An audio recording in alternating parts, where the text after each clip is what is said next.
The allegation coming from top sources about the nation's solid mineral assets being frittered away by retired generals leaves very many concerned Nigerians distraught as the promise of economic recovery seemed dashed by a circle of greedy generals. Some retired generals are not taking this lying low, as you would expect, as they have strongly discarded this narrative as a mere smear campaign aimed at bringing their years of service to disrepute. Well, I have joining me Oshiomhole. He is the Senate Committee Chairman on the Interior and the former Edo State Governor. Glad to have you join me. Let us actually start there before we dovetail into politics and maybe tax reforms and then the explosions all over the country. This allegation was actually by you, and you feel that the nation is not doing enough. Is there evidence to support your claim? Well, I think sometimes the media takes statements out of context. I sat on that committee as a member of the Appropriation Committee. Okay. And the way the Senate works, every subcommittee submits its report to the Committee on Appropriation. And then we ask questions and they answer. And one of the complaints of the chairman of the Committee on Solid Minerals was that here is a sector where he measured particular nationalities who are not Nigerians, how these foreigners come in and cut away gold and other precious metals and solid minerals. And he gave an estimate as to what he thought we can earn as a nation. Yet another senator also said that, ironically, this is another statement in its own right. He said, ironically, Nigeria was searching for more solid minerals when they stumbled by accident to the liquid gold, the crude oil. So the objective was solid minerals, and then they found crude oil. And that, what an irony of fate that at the end of the day, today our mainstay is crude oil, and we are not making money from solid minerals. And they lament the way foreigners are coming to cut away these minerals. And so they were asking for more money for a certain agency to ensure that we develop our solid minerals Sector. and the kind of resources you believe we can earn that might even be much more than we are earning from oil. And so there are a couple of countries that rely exclusively on solid minerals even within the African continent. And I then reply that it is not that money is not being made from solid minerals. It is absolutely impossible for anyone, particularly foreigners far away outside the African continent, coming to Nigeria, locating a site, not be geologists, and they go straight to where they can find particular solid minerals, and they start mining it, and they take it away. So it may be correct to say government is not able to harvest, or to, harvest what accrues from solid mineral exploration. And that the illegality is being done, and people know who are behind it. I then give an example of myself. And one correction that must be made, and this is not fair on the part of those who report. At no time did I say retired generals. I have many friends who are retired and who are suffering, who can't change batteries in their car. They retire as pure military officers. They never did any quartermaster job. They never had any political exposure. Even the days of military rule. So it would be, as a matter of fact, not correct to suggest to anyone that all retired generals are involved in a particular crime. It's not sensible to say so. That would border on reckless, sweepy generalization. That is not what I said. I said the problem is that some, and I still believe it to be so, I know it to be so. I said some retired generals are evolved. And somehow we are not deploying the same force as a nation that we deploy to protect our oil in the Niger Delta. Our oil in Niger Delta. And I said, a retired general who I had the honor of appointing and who graciously accepted to serve as a returning officer in a primary election when I was national chairman of APC. In his report back to me as chairman, after presenting the report of the primary, he said, Adams, you are worried about the primaries, but what he has seen is far more serious than that. And that the banditry that is evolving, or kidnapping, as it then was, or kidnapping, there was no use of the word banditry then, that those kidnappers, in the first instance, are in the services of very powerful, in his own word, powerful, some powerful retired generals. And the youth chopper, this was a retired general telling me to the illegal site as they take the mined gold and whatever is it that they are mining, they drop weapons to civilians who have been trained on the use of those weapons to provide protection for the illegal mining activity. He added that sometimes, of course, they offer that protection, but some other time they divert these arms to now terrorize innocent citizens, or sometimes kidnapping. Yeah. And I then said to him, there is no way I can comprehend What he was the saying. story because I have no military training or security training.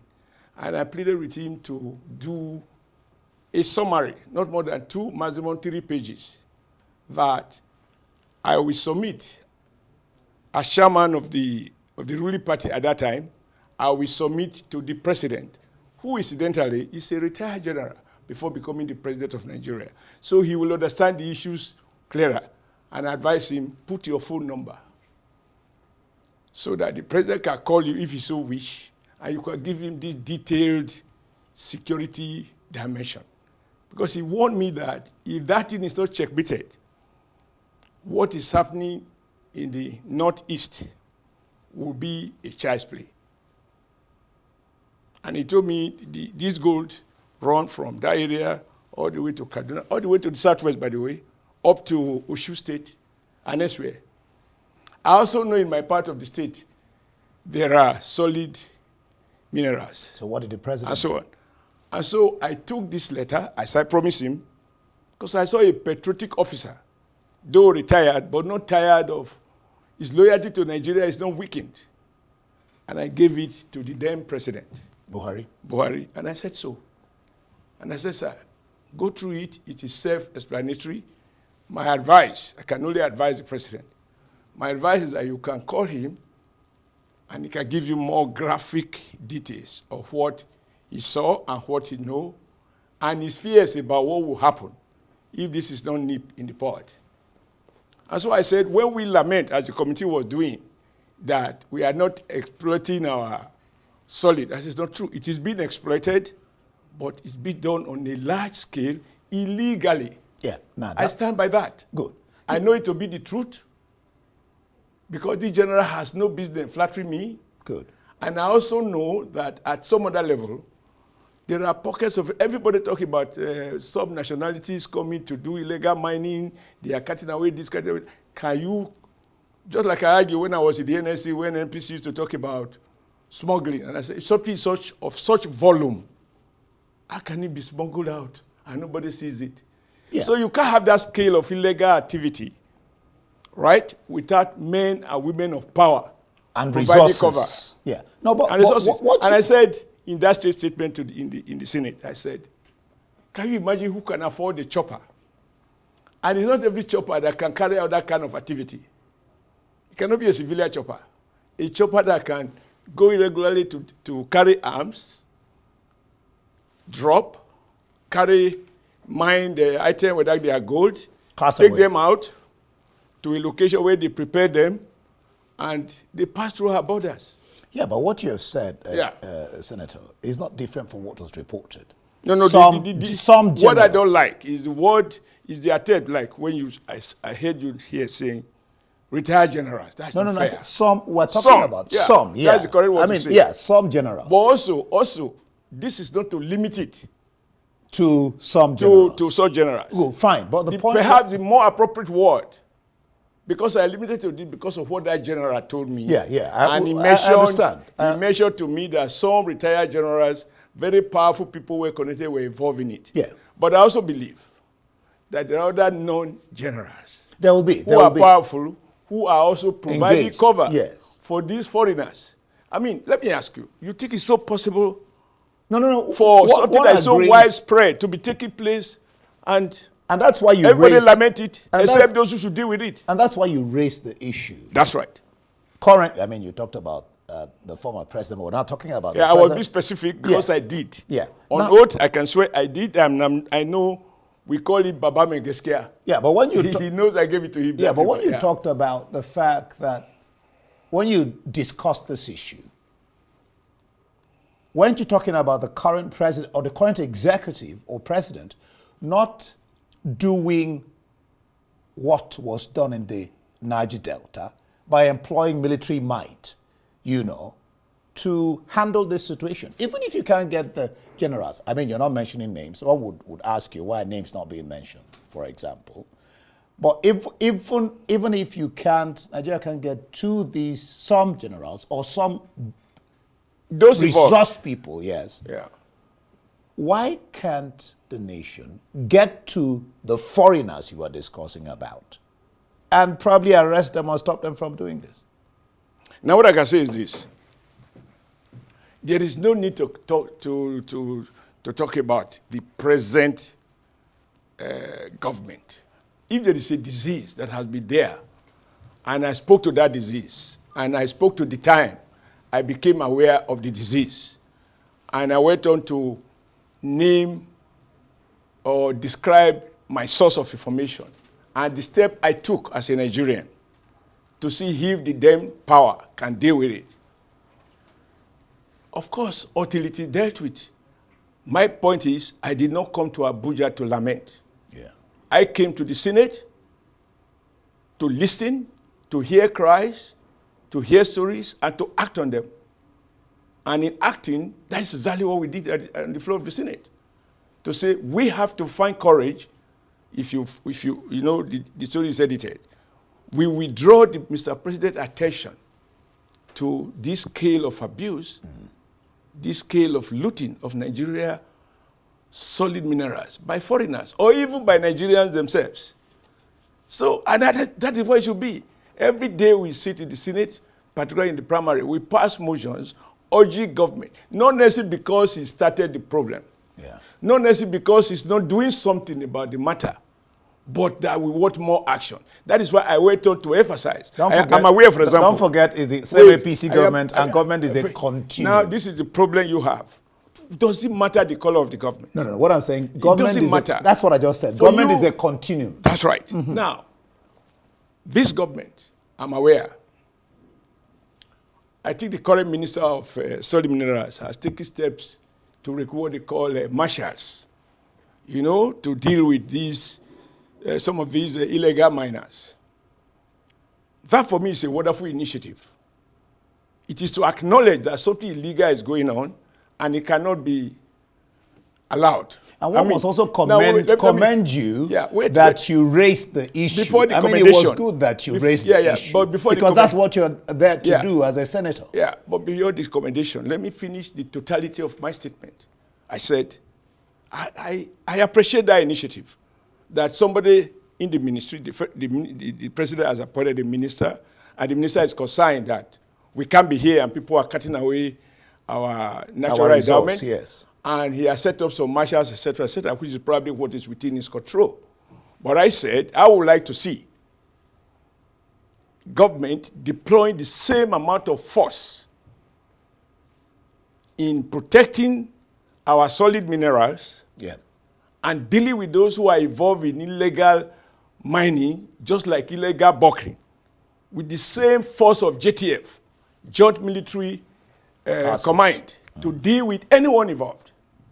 So that, let it not be seen as if when it comes to oil, we are ready.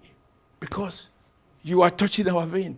And then this other one, because we don't have the numbers, we seem to think that we can use less force. And because the people involved are powerful, only superior power can neutralize them. I said so. Very correct. Because for me, this is what the president will expect of a loyal senator. Right? To draw his attention and to draw the country's attention so that when those people are being dealt with, you know this country. Somebody will bring in political motive. Oh, this general, maybe this retired general, this retired PAMSEC, this former labor leader, one comrade, maybe because he made a statement last week, that's why they are dealing with him. Let people know that these are serious economic crimes. That should be dealt with. Because part of the complexity of dealing with criminality in Nigeria is the ethnic dimension that is evoked and sometimes compounded by political affiliation. And once they evoke the ethnic dimension, and even sometimes compounded by religion, and then summarized by political affiliation, the debate is closed. Everybody becomes blind. All right, so but the good news, government is doing something the good about news, that's what you just said. They are doing something. I mean, they've recruited people to deal with it. Okay. But I think that the weapon that these guys, according to that general, and I believe him, the weapons that are used to protect these illegal miners, I don't think those smashers are so well equipped with such the same level of offensive weapon. But why can't government counter? Why should? Now, we are not going to ask me this. The point is, the essence of democracy and of parliament is to raise issues fine. as they arise. And now, this has arisen because the committee was lamenting. And I said to the committee, our business in the Senate is not to lament. We should pass a resolution urging the government to deal decisively with these people, exactly with the same force that we are dealing with those who were involved in illegal bunkering and who are probably still involved in it. Okay, so JTF is still active in ensuring that our liquid gold is protected. Let's get on to this for me is a straightforward thing. Yeah. Let's get on to something that is very troubling. The frequency and magnitude of explosions from petrol tankers, or accidents is becoming what you can call a nuisance and actually alarming. What's your Interior Committee doing about it? What's the Interior Committee doing? That's not the function of the Interior Committee. Okay, but is this issue, the National Assembly basically, are they doing something about it? Whether it's at the Senate level or the House of Reps? No. What we can do when you have raised, just like you raised the issue. This have been raised. We have even passed motion. Senators from those parts of the country where these explosions occur, they have never failed to draw the attention of the Senate and to prepare a motion urging the Senate to call on the authorities and also calling for humanitarian services, etc., etc. But if you say the problem with Nigeria, do you have the data? Is it really the first time these things are happening? It's not. That's the Fine. problem. So, well, it is not for me here to try to speculate. But since you ask me, the Committee on Interior, I do not deal with the movement of tankers. Okay. Let's talk about... But what we should say, and this should be your duty as a media, I dare suggest, since you can propose to me, I hope it's not offensive if I propose to you, is that you should devote some time to enlighten people about the danger. Oh, we've been doing that. Yeah, we must continue to do so. For as long as the disease persists, the doctor should not go on sleep. That's why doctors are always on call duty. That's why we're talking about it now, because that was the next issue I was going to raise. Some people are going to raise sentiment like poverty. Poverty is not synonymous with madness. And nobody lectured me about poverty because I come from a very humble, a very poor background. But my father tells me, Poverty is not the reason for my mother to carry gari and be frying it on superhighway with vehicles coming, right?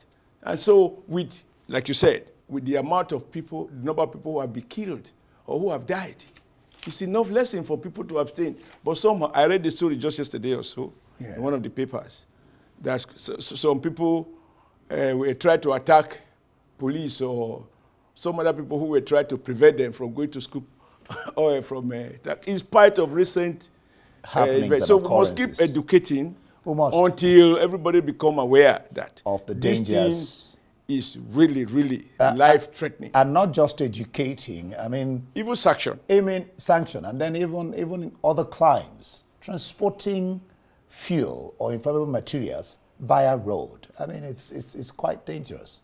Do it by railway, and then you will have so many of these occurrences. But let's go. We just have some little time. Let's go to Edo State, where you were the former governor. 18 local government chairmen and their deputies sacked, and the talk is that the PDP in Edo State is accusing APC of extermination of constitutional democracy. What do you expect PDP to do? People deceiving people. I don't know what I expect them to do. I'm just saying what they said about Edo State. They are living up to their name. People deceiving people. Well, that's not the name I know. PDP. PDP is you don't know. If I thought you know, I would tell you. Party. If I thought you know, I would tell you. I have popularized it when I was campaigning. People deceiving people. Papa deceived Pekin, and now Pekin deceiving Nigerians. What is examination? If councillors order the Constitution meet in full freedom, and they raise a motion for whatever reason on the planet Earth in exercise of their constitutional duty as provided for in the Nigeria, in the Edo State Local Government Act or the relevant section of the Constitution, and they impeach in part or in whole, how is that a problem? Is there a vacuum? Now, the good news you must know is, ask the PDP, who are the councillors impeaching their chairman? They are PDP councillors. The chairman being impeached, they are PDP. The person who become acting chairman as a result of the impeachment is still PDP. How does APC come in? Now, just tell me how APC come in. But that's what the PDP now, if the governor was to say stop, they will say you should do it fair. So the governor cannot stop councillors, particularly opposition councillors, from impeaching opposition chairmen and replacing them with their own opposition house leader as the acting chair. So what's the problem there? Just try to address these two. Truly a case of people deceiving people. Just try to address these two questions. Yes. Under a minute, if you can. How confident is the APC that the courts won't overturn Obewolo's victory? Aziebweni is confident that PDP will win. That's just one. I mean, you can answer it briefly. And then the fear that Nigeria is gradually moving towards a one-party state. These are two related questions. But the first one, you, the media, should stop encouraging statements that are sub judice. You want me as a law-abiding citizen, a former governor, a city senator, a former chairman of a governing party, to sit down here and say, I know what the outcome of a judgment will be. Ayegbeni has compromised the judges so he knows what they are going to say. How did they arrive at that conclusion? That's an allegation. When, he shouldn't make such things. No, he is saying. I was there, listen, I was there, they asked me what is my expectation. I said, justice. No, what I asked you is how confident is APC? That's the question. If PDP goes low, we would rather go high. Yeah, that's the question. Now, when the matter is in court, if the Edo people voted for Monday, it is PDP that went to court to question, to dispute it. Fine. It's up to them to prove it. I mean, that's now, as you must be aware, since you are a keen observer, are you aware that they abruptly stopped calling witnesses? Because they have no witnesses to call. All right. They asked the court to adjourn that they have no witness. They called that the number of days they have. You are not aware of that? We'll watch. Tell Ayegbeni, if wishes were hushes, Edo people spoke. And they are the one who went to court, not us. We have never had doubt because we won, and they are the one who disputed the winning. So how do you ask me that what I have, whether I believe I will have it? All right. But I think it is disrespect to the court for anyone to predict the outcome of a matter before the court. Thank you. And as for one party state, is democracy. You have not said anybody has been compelled or jail for not joining the I political party. wish we had the time to delve into that more, but thank you so much. My pleasure. Former state governor and senator of the Federal When Republic Tinubu is of doing well, Nigeria, people are attracted. Adams They can see Oshiomhole, the for future. being here on Prime Time. Nobody stay in the Thank kitchen you. when the Thank fire you. is gone. They Thank don't stay you. with the ashes. Thank That's you beautiful. so much.